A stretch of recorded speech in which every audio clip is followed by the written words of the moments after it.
All right, everyone, welcome back to BBB Sharing. I'm Evie, Director of Ignite, sparked by BBB. We're here in the Ignite podcast studio again with our CEO and President, Barry Moore. And we have two lovely gentlemen here with us today. We have Joe Casey and Garrett, remind me again? Hart. Bart, that's right. Sorry, Barry likes to tell me people are coming last minute, and so I try to learn the names really quick. That's what we do here.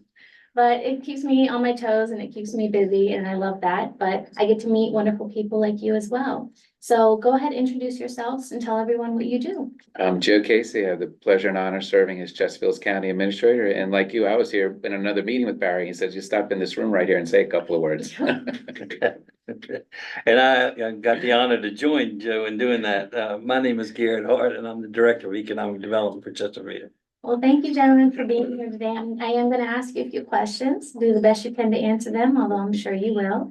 One of the things that I wanted to ask you guys, and what is the economic development and why is it so important for communities? At its pure sense, economic development is the profession of growth of business in the United States. Our job is purely to help businesses grow and to come to the US and grow, start up and create jobs. That's the pure and simple what it does. Why it's important to our communities is in two reasons at the local level. I'll talk about where we are at the local level. One is the creation of jobs for our citizens and creation of better jobs for our citizens so that everybody can have a higher quality of life through the operation of a good employment and a good career. Secondly, it is for the capital investment that comes along with the businesses and the taxes that businesses pay on their property and equipment and sales tax and so forth.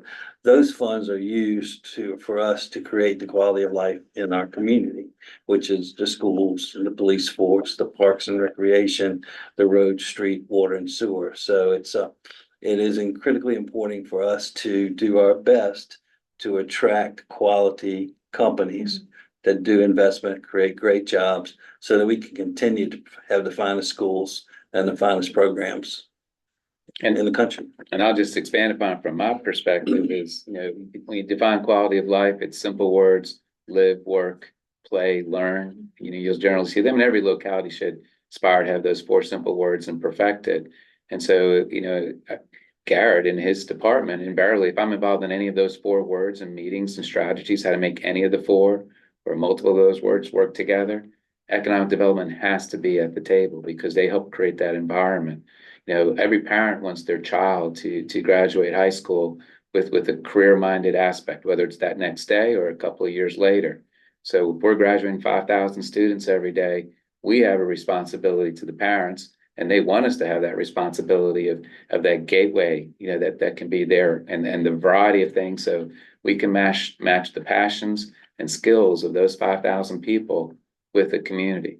Goes hand in hand. We need the businesses existing to be growing as well as new ones to be created.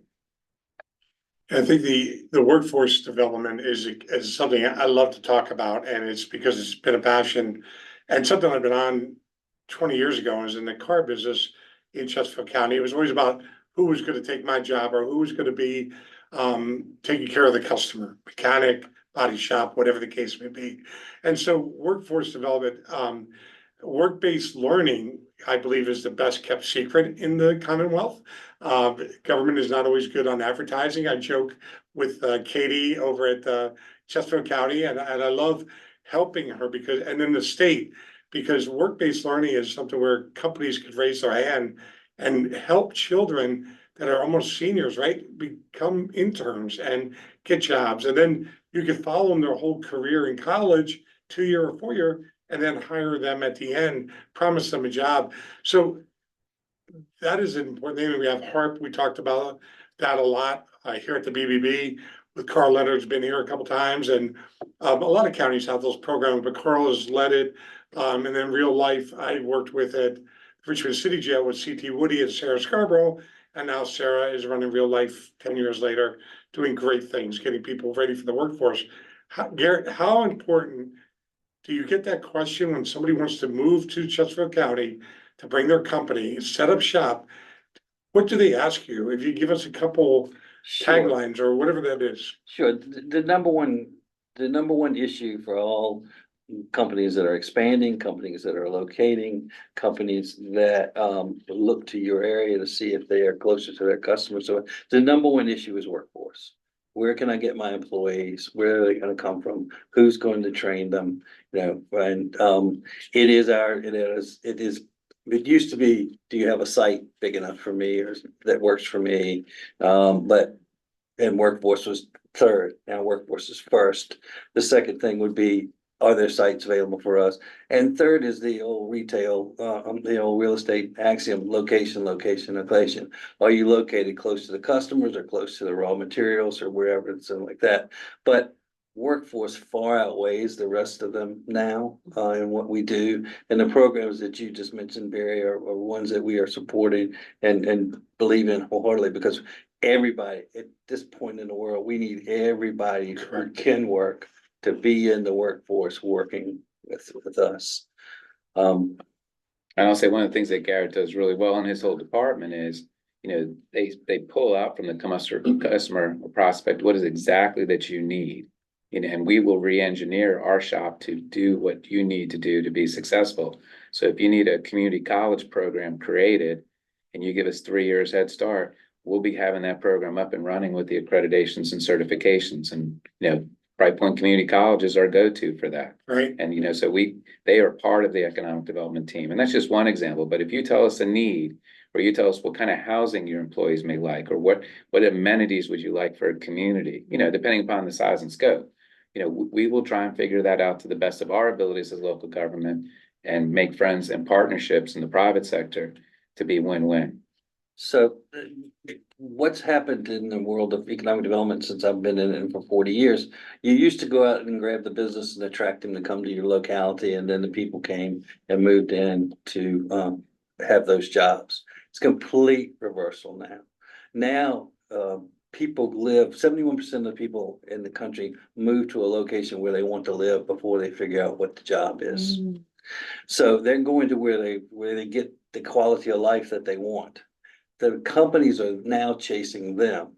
So I spend a lot of my time now working on quality of life, making sure that we've got the right housing, the right live, work, and play balance, the right recreation, a business but individual friendly government system and tax system and so forth. All of those things that attract talent is what I'm chasing, because if I can get the talent here, the companies will follow. That was actually going to be my next question, is what are some aspects about the quality of the infrastructure in the area that encourage businesses to come to your location? What are some things that they're like, this is a deal breaker for me? Well, you know, we're in one of the largest growth spurts this country has ever seen in the business of distribution, manufacturing, and even retail. It's just tremendous, the volume that's going on. And but these projects are huge. They take a lot of electricity, they take a lot of water, they take a lot of sewer, and they take a large workforce.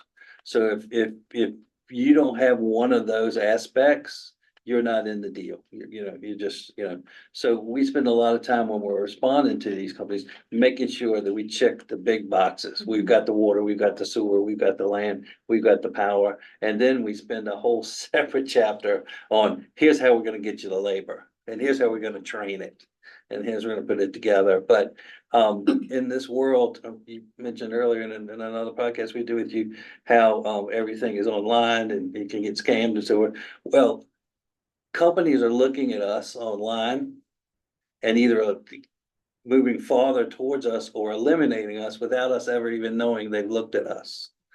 So, I mean, so we have to really shine a light on the quality of life and on the assets and infrastructure that we do have and how we're going to deal with that. And how we have to tell that story all the time out in front, even when you don't know who we're talking to, because we'll get eliminated if we don't. It used to be, and Garrett can maybe validate this, we're old enough to know, in the beginnings of our careers, a business interest in expanding or moving to a new location was 100% financial. It's like, I'm gonna invest this amount of money and I'm gonna get this much return. And that's how that's how I learned business finance through Right. college. And while they still may lead with that and they can still make an important business decision, nowadays everyone's competitive enough to make you profitable in many locations. Now, the second tier is, how quickly can I fill a job? Are you gonna create an employment base in the area so that people, and the quality of life, so people who get a job here, whether they're homegrown or from afar, they want to grow roots here. So I don't have a 20% turnover rate that I have to worry about filling every year. How are we going to be educating the worker's child so they don't have those other distractions in life? Right. What's the healthcare community? Are all people welcomed and accepted, a very inclusive community, so that, again, it just feels like you're checking 100 different boxes. Now, the first box still may be the business box, but it's not the only box anymore. Yeah, we are at the Better Business Bureau, so I love what you said, Garrett, as people are doing research, these big companies, small companies, the employers need to know this. I don't care how big you are, believe it or not, we have young kids, adults, parents, check bbb.org first to find out about the company's reputation. It's not it's called Glass Door. Door. It's a Oh, Glass Glassdoor? Door. It's not, I'll just be reading that. I thought you were gonna say food insecurity. Yeah, well, no, we're going there though, because you read my mind. But it's, they're not just going there, and companies believe that, where that's a bunch of employees, I might get real mad and put something crazy up, or my father might own the company and I'm a raving fan. BBB.org is gonna show the community and a future business possibly relocating what that company does, right? And the employee has a choice to go on interviews. They can go anywhere they want. And I look at the county in Chesterfield County, again, we handle 42 counties, so I'm non-denominational, but I love Chesterfield because I lived there for 20 years and I have a lot invested there, a lot of friends. You guys have to do the same thing to get employees rather, to work for you, Dr. Casey, and the supervisors who are always turning over.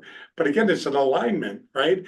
And so, whether it's a sheriff or a police chief or fire and EMS, the stability, or King's Corner, right? Or Brock's Barbecue, the stability in our county, and I'll call it our county right now, Chesterfield, are key. And you can go and learn at bbb.org. And so before you take a job, you guys, what I will tell you is I've learned a lot by listening to you for 2 years. I think when you go into conversations or you're presenting, you both are great listeners, and I assume your staff are. You don't shoot off real quick. You really study before you're not selling anything. You believe in what you're doing. The same thing for all of us and our staff. And we're going to introduce you around quickly, get you a piece of pizza, and let you out of here because you got to get back over the river. Your passport's going to expire soon.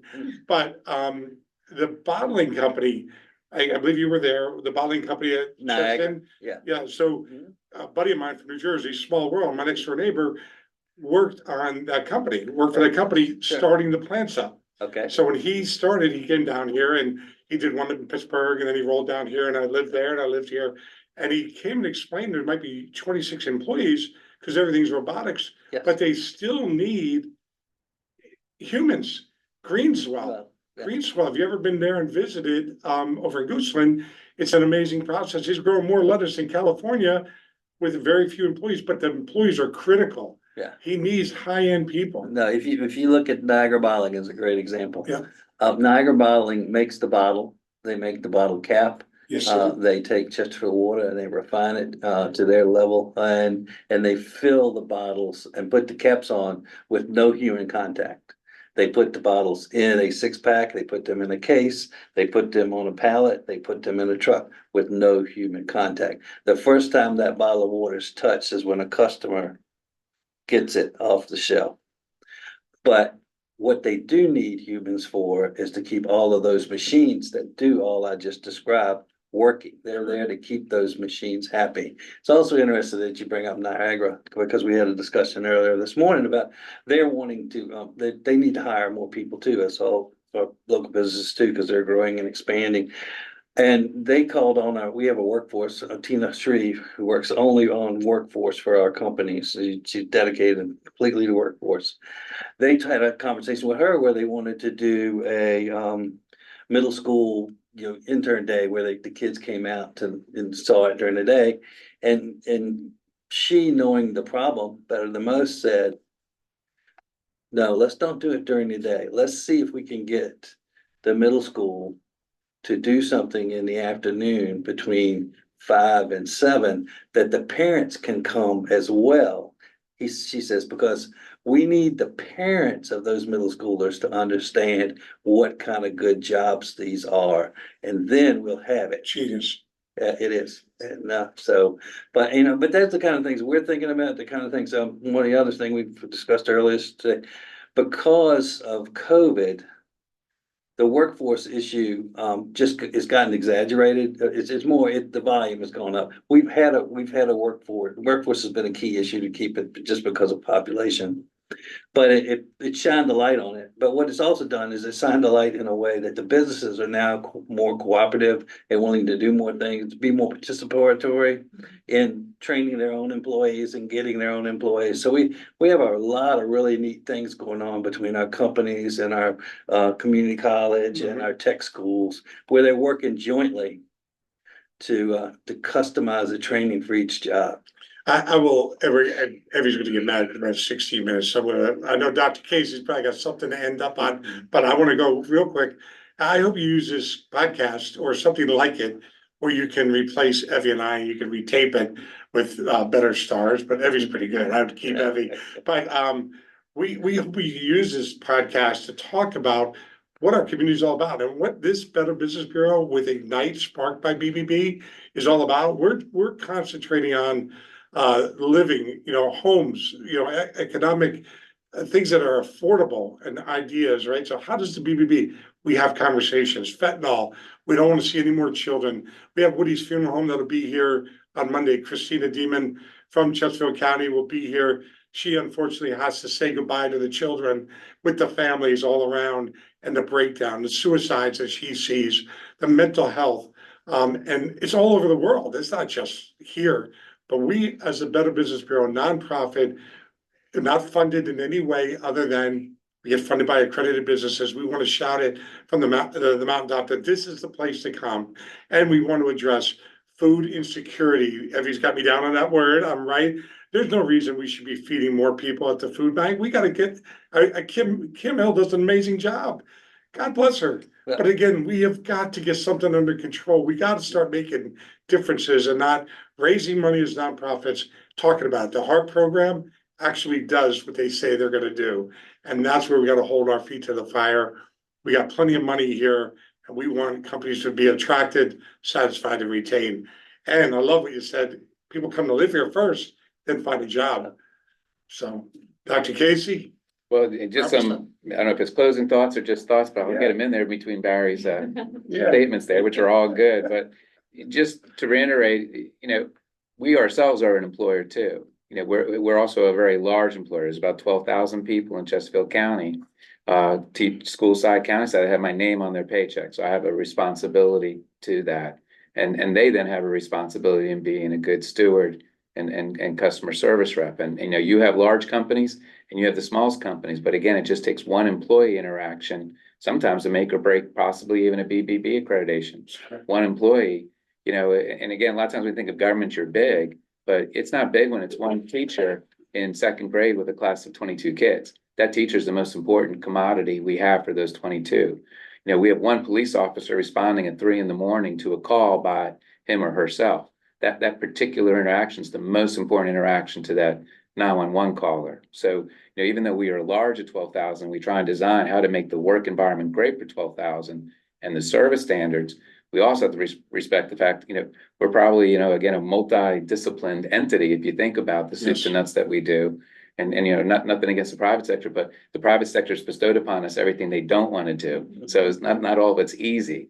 And a lot of it's regulated and a lot of it's inherited as far as state and federal regulations that, again, I know a lot of your accredited businesses have to follow that may make the customer experience a little bit less than it otherwise could be. Mm-hmm. So we're all in this together. And all I can do is just try and create a community that, you have a good life there as a child, as a worker, as a retiree, because there's nothing more important to me and nothing makes me feel good at the end of the day where I see 3 generations, maybe 4 now in a row, Because those roots, if they're in Chesterfield County or even the region, I'll give that as a shout out. Because those family support networks are number one priority. All the issues that you see facing society that you've referenced that are all real, sometimes invariably, some of that arises because there's not a support network for that person in need. We're there for them as a government, Yes, sir. but we're not family. Right. I will say this, I grew up in a family that owned businesses, so I understand the regulations that come with that. And I will say that they are in place to protect people. Rules are rules. They're there for a reason, and we may not like them and they may not pertain to all of us, but they're there to protect us at the end of the day. And so the BBB makes sure that, the businesses are doing that and helping you guys out a little bit too. And by the way, where we got Evie Carriage words from, Brickhouse Diner. No. All Well, right.